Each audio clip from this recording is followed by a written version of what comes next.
8, 9, 10-এ পড়ুয়া একটা মেয়ে, তাকে বিবাহের জন্য প্রায় 35 থেকে 40 ঊর্ধ্ব একজন ব্যক্তি অত্যন্ত প্রেশার ক্রিয়েট করেছে। বাবা যখন বিবাহটা দিতে চাচ্ছিল না, তখন ইচ্ছামতো বাবাকে পিটিয়ে একেবারে মেরেই ফেলেছে। নিশ্চয়ই আপনারা সকলেই জানেন। তাহলে চিন্তা করেন ইসলাম কি বলে। আপনি জোর জবরদস্তি করে প্রেশার ক্রিয়েট করে একজন মেয়েকে বিবাহ করাটা ইসলাম কতটা সম্মতি দিয়েছে? নো, ইসলাম এটাকে কোনোভাবে অ্যাপ্রিসিয়েট করে না, জায়েজ মনে করে না। যে কোনোভাবে জোর জবরদস্তি করে একটা মেয়েকে আপনি বিবাহ বন্ধনে আবদ্ধ করবেন, আটকিয়ে রাখবেন, খবরদারি করবেন, স্বাধীনতাকে খর্ব করবেন,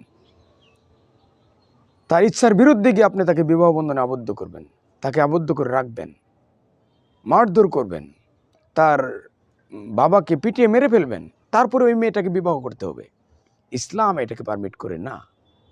এটা আপনার জন্য হারাম, নাজায়েজ, কোনোভাবেই মানবিক দৃষ্টিকোণ থেকে উচিত নয়, ধর্মীয় দৃষ্টিকোণ থেকে উচিত নেই। তাহলে কি করার? কিন্তু আমার তো পছন্দ হয়েছে। হ্যাঁ, ইসলাম আপনাকে এই সেক্টরটা সুন্দরভাবে সলিউশনের বিধান ইসলাম দিয়েছে, যে আপনার চোখ একটা নারীকে পছন্দ করতেই পারে, একটা মেয়েকে বিবাহের জন্য পছন্দ করতেই পারে। তখন কি করবেন আপনি?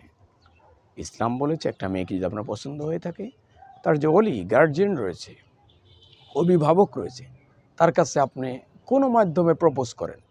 হতে পারে আপনার বাবার মাধ্যমে, আপনার কোনো লিগ্যাল গার্জিয়ানের মাধ্যমে, আপনার কোনো অভিভাবক ওলির মাধ্যমে আপনি বিবাহের জন্য প্রপোজ করুন, অথবা কোনো ঘটক পাঠিয়ে দিন। একটা আলোচনার ভিতরে আসতে হবে। এসে কোনোভাবে একটা সংযোগ তৈরি করার চেষ্টা করুন। কার সাথে? শুধু কি মেয়ের সাথে? নো, মেয়েটার সাথে আপনি যতটুকু পারেন আপনার পছন্দের জন্য তাকে একেবারে আনুষ্ঠানিকভাবেই বিবাহের জন্য তাকে দেখতে পারেন। এই পারমিট ইসলাম করেছে। আপনার পছন্দ হয়ে গেল, এরপরে আপনি পরিবারের সাথে কথা বলার জন্য, লিয়াজু তৈরি করার জন্য, একটা সম্পর্ক বিল্ড আপ করার জন্য, আপনার বাবা হোক, আপনার মামা হোক, আপনার খালা হোক, যে কোনো আত্মীয় স্বজন হোক, অথবা ঘটক হোক, যে কোনো মাধ্যমে বিবাহের ব্যাপারটা আলোচনা করতে হবে। আলোচনা করে ইতিবাচক পথে আপনাকে নিয়ে আসতে হবে। ইতিবাচক পথে আসলেই বিবাহের মাধ্যমে একটা সম্পর্ক তৈরি করা আপনার জন্য জায়েজ। অথবা প্রেশার ক্রিয়েট করে উঠিয়ে নিয়ে এসে মেয়ের বাবাকে পিটিয়ে মেরে ফেলে, মেয়ের ভাইকে পিটিয়ে মেরে ফেলে, মেয়ের বাবা মাকে আটক করে, এটা ইসলাম আপনাকে অনুমোদন করে না। এজন্য ইসলাম যে সুন্দর যে সলিউশনের পথ রেখেছে, আপনি আল্লাহ তাআলার কাছে দোয়া করতে থাকুন, সাদাকা করতে থাকুন।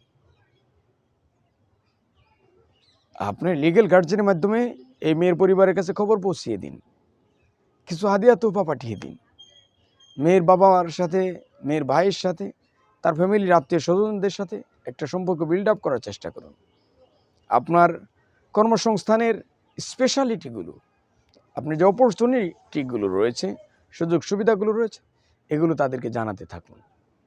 আজকেই যদি সম্ভব না হয় 1 সপ্তাহ পরে করুন, 15 দিন পরে করুন, 1 মাস পরে করুন, 2 মাস পরে করুন, 6 মাস পরে করুন। কিন্তু এর মানে এই নয় যে তাকে উঠিয়ে নিয়ে আসতে হবে। আপনি আল্লাহ তাআলার কাছে দোয়া করতে থাকুন, সাদাকা করতে থাকুন, নেককার লোকদের সাথে আলোচনাটা শেয়ার করতে থাকুন, তারা গিয়ে বিষয়টা সুন্দর করে প্রপোজ করতে থাকুক। আপনার আচরণ সুন্দর করার চেষ্টা করুন। আপনার আচরণে যেন মেয়েটার ফ্যামিলি মুগ্ধ হয়ে আপনার কাছে দিতে চা, মেয়েটাও যেন আপনার কথা শুনে, আপনার ভালো কোয়ালিটিগুলো, আপনার গুণাগুণগুলো শুনে যেন বিবাহ বসার জন্য রাজি হয়ে যা, এমন পরিস্থিতি আপনাকে তৈরি করতে হবে। অন্যথায় আপনি যদি প্রেশার ক্রিয়েট করে, শক্তি প্রদর্শন করে তাকে উঠিয়ে নিয়ে এসে বিবাহ বন্ধনে আবদ্ধ করতেছেন, তার বাবাকে পিটিয়ে মেরে ফেলে, তার ভাইকে মেরে ফেলে, তার বাবা ভাই তাদেরকে আটক করে আপনি এই কাজ করতেছেন, ইসলাম কোনোভাবে এটাকে অনুমোদন করে না। এটাকে হারাম ইসলাম ঘোষণা করে। ইসলাম কোনোভাবে বৈধতা এটা দেয় না। আল্লাহ তাআলা যেন আমাদেরকে এমন সুন্দর সলিউশন খুঁজে আমাদের মনের আশাগুলোকে ফিল আপ করার তৌফিক দান করুন।